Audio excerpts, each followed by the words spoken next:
Welcome to today's class on abstract algebra. Today we discuss Gaussian integers and multiplicative norms will be discussed in the next class.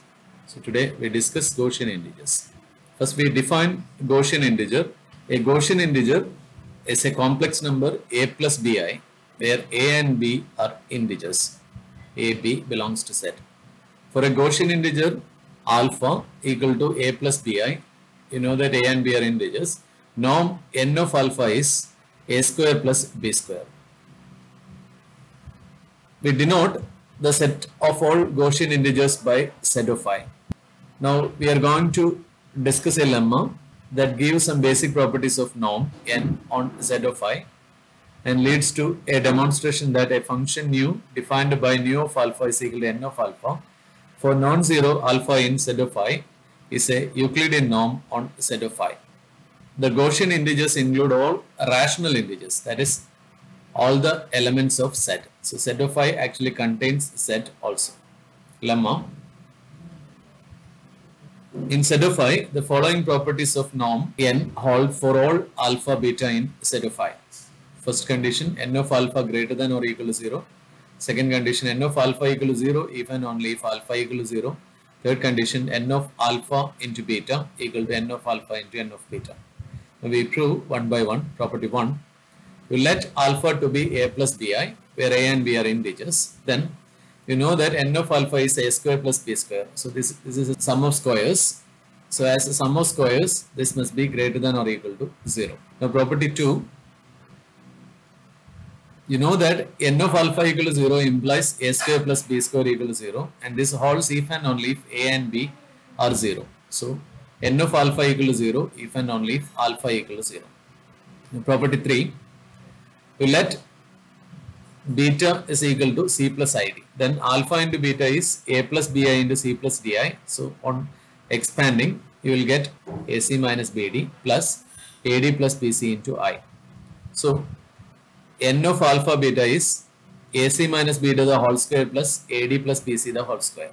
On expanding this, you will get an expression like this: a square c square minus 2abcd plus b square d square plus a square d square plus 2abcd plus b square c square. So that is a square c square plus b square d square plus a square d square plus b square c square. So that is equal to, so you may write this as, this is equal to a square into c square plus d square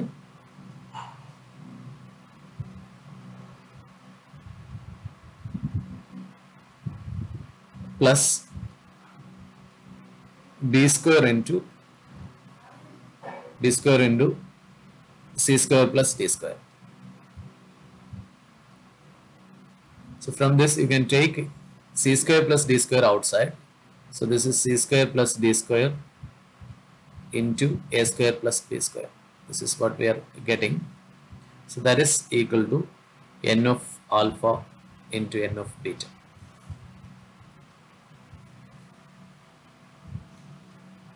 So this proves this lemma. We prove that set of I is an integral domain. You know that set of I is a commutative ring with unity, that you can easily prove. And we show that Z of I has no divisors of 0. So for let alpha beta be elements in Zi. By previous lemma, if alpha beta equal to 0, then n of alpha into n of beta, that is n of alpha beta, that is equal to n of 0 equal to 0. Thus alpha into beta equal to 0 implies that n of alpha equal to 0 or n of beta equal to 0. So by previous lemma, n of alpha equal to 0 implies alpha equal to 0, or n of beta equal to 0 implies beta equal to 0. That is alpha into beta equal to 0 implies either alpha equal to 0 or beta equal to 0. Thus Z of I has no divisors of 0. So Z of I is an integral domain. Z of I is a commutative ring with unity and it has no divisors of 0. So Z of I is an integral domain. Now we prove that Z of I is a Euclidean domain. So the theorem, the function nu given by nu of alpha is equal to n of alpha for non-zero alpha in Z of I is a Euclidean norm on Z of I. That is, Z of I is a Euclidean domain. So you know that set of I is an integral domain, and now we are going to show that nu is a Euclidean norm that will show that set of I is a Euclidean domain. Already we have proved that set of I is an integral domain. Now an integral domain with this Euclidean norm is a Euclidean domain. So we are going to show that set of I is a Euclidean domain. So we prove condition 2 first. Suppose that beta is equal to beta 1 plus beta 2 I not equal to 0, non-zero element in Z of I. Then n of beta, that is equal to n of beta 1 plus beta 2 I. So that is beta 1 square plus beta 2 square. So n of b is greater than or equal to 1, since beta 1 plus beta 2 I not equal to 0 implies beta 1 or beta 2 must be at least plus or minus 1. So n of beta is greater than or equal to 1. Then for all alpha beta not equal to 0 in set of I, n of alpha less than or equal to n of alpha into n of beta. This is because we have n of alpha, this is equal to n of alpha into 1.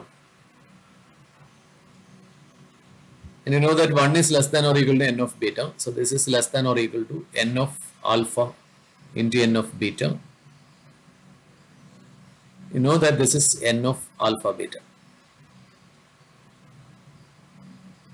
That is for all alpha beta not equal to 0, n of alpha less than or equal to n of alpha into n of beta. So this proves condition 2.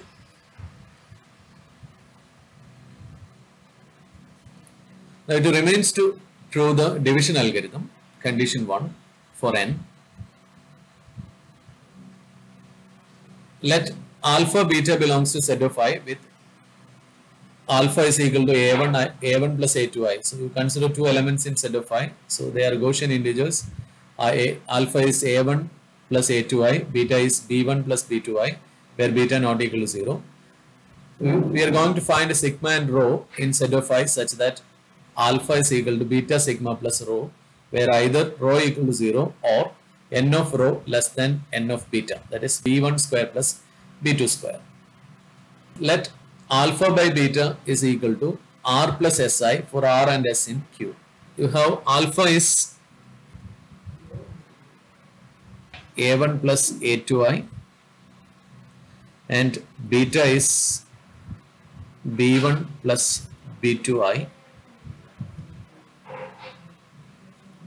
Therefore, alpha by beta is a1 plus a2i divided by b1 plus b2i. So you can write this as some on a simplification with the multiplying with the conjugates, etc. We can write this as r plus some si, r plus si, where r and s are rational numbers, belongs to Q. Let Q1 and Q2 be the integers in set as close as possible to the rational numbers r and s. So you consider Q1 and Q2 be the numbers in Z, integers which is closer to r and s. Let sigma is equal to Q1 plus Q2i and rho is equal to alpha minus beta sigma. If rho equal to 0, that is this, if this is 0, we have done. Rho equal to 0 implies alpha minus beta sigma equal to 0. So this implies alpha is equal to beta sigma. So that there exists a sigma. Sigma is in Zi because Q1 and Q2 are integers. Sigma belongs to set of I. So there exists a sigma such that alpha is equal to beta sigma. So that in that case rho equal to 0. So if rho equal to 0, we have done. Otherwise, by construction of sigma, we see that modulus of R1 minus Q1 is less than half and modulus of S minus Q2 is less than half. This is because Q1 and Q2 are closer to R and S respectively. So you consider the real line. Then if R is here, then Q1 will be an integer closer to R1. And if S is here, then Q2 will be an integer closer to S. It may be negative or positive. So that modulus of S minus Q2 this is less than or equal to half, and modulus of r minus q1, this is also less than or equal to half. Now n of alpha by beta minus sigma, that is equal to, we know that alpha by beta is r plus si, so r plus si minus sigma is q1 plus q2i, so n of r plus si minus q1 plus q2i, so that is n of r minus q1, a real part, taken real part common and imaginary part common, r minus q1 plus s minus q2 into I. We know that this quantity is equal to r minus q1 the whole square plus s minus q2 the whole square, and you know absolute value of r minus q1 is less than half, so this is less than or equal to half, so this is less than or equal to half square plus half square, so this is 1 by 4 plus 1 by 4, so that is equal to 1 by 2. So that is this step. Thus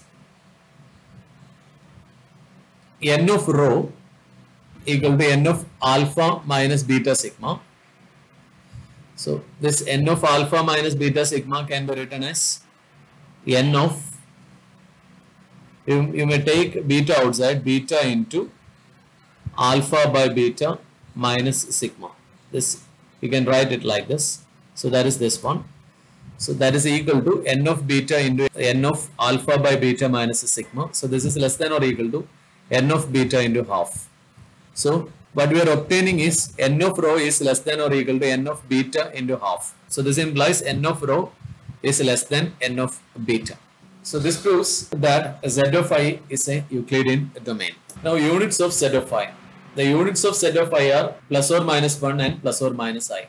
You know that n of 1 is 1, and for units alpha, n of alpha must be equal to 1. So if alpha is a1 plus a2i, then alpha, n of alpha, that is a1 square plus a2 square, that is equal to 1. So from the fact that a1 and a2 are integers, it follows that the only possibilities are a1 equal to plus or minus 1 with a2 equal to 0, or a1 equal to 0 with a2 is equal to plus or minus 1. So we have n of 1 is 1 if alpha belongs to Z of I is a unit.